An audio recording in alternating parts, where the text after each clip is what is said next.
I still remember the exact moment her mother's voice cracked on the phone. It was late evening, the kind where the sky feels heavy and your heart somehow knows bad news is coming. She said, almost like a confession she'd been holding in for years, "My daughter needs a husband."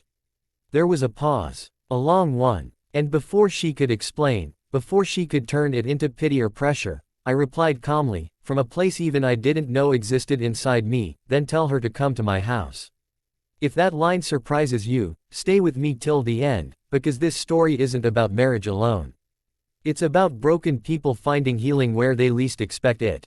And if stories like this touch your heart, don't forget to like this video and subscribe to the channel, because every like helps these stories reach someone who might need hope today.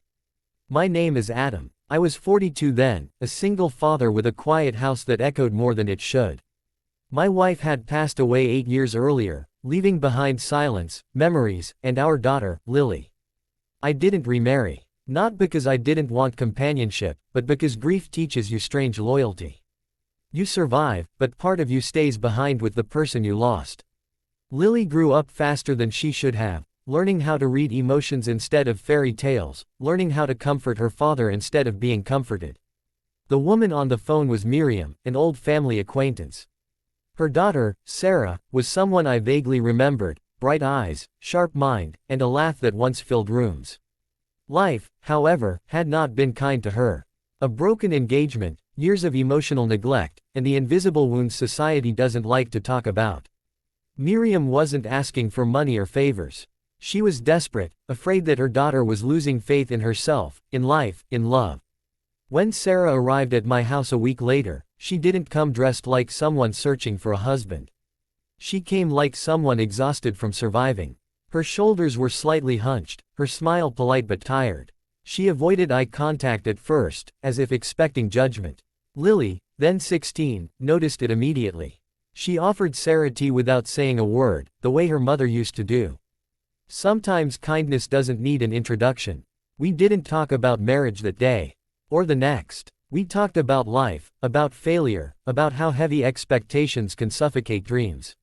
Sarah spoke softly, but when she did, you could hear intelligence and pain wrestling inside her.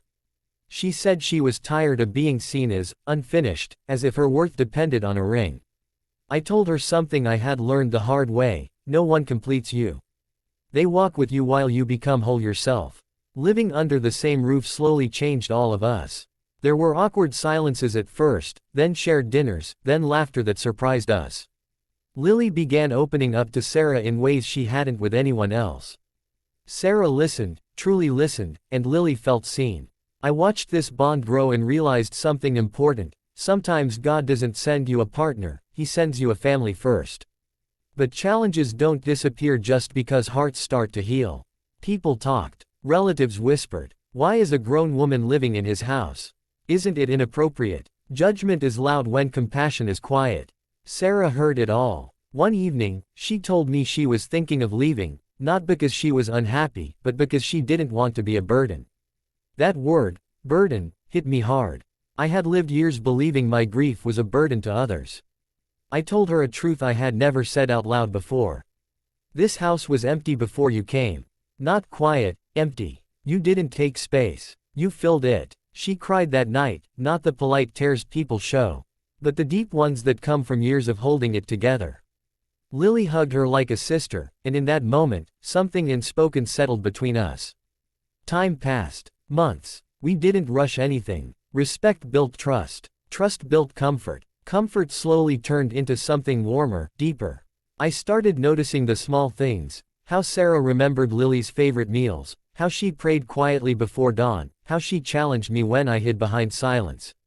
She didn't try to replace my late wife, and that's what made all the difference. She honored the past while standing firmly in the present. The turning point came on an ordinary day. Lily had a school event. Parents were invited. Sarah sat beside me, cheering louder than anyone. Someone asked Lily later, "Is that your new mom?"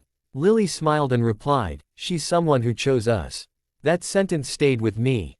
One night, after Lily went to bed, Sarah and I talked honestly, for the first time, about us. She said she wasn't afraid of being alone anymore, and that was new for her. I told her I wasn't afraid of loving again, and that was new for me. Love didn't arrive like fireworks. It came like sunrise, quiet, steady, undeniable. When I finally asked her if she would consider building a life with me, she didn't answer immediately. She asked, "Not because I need a husband, but because you want me." I replied, without hesitation, "Because I choose you." She smiled through tears and said yes.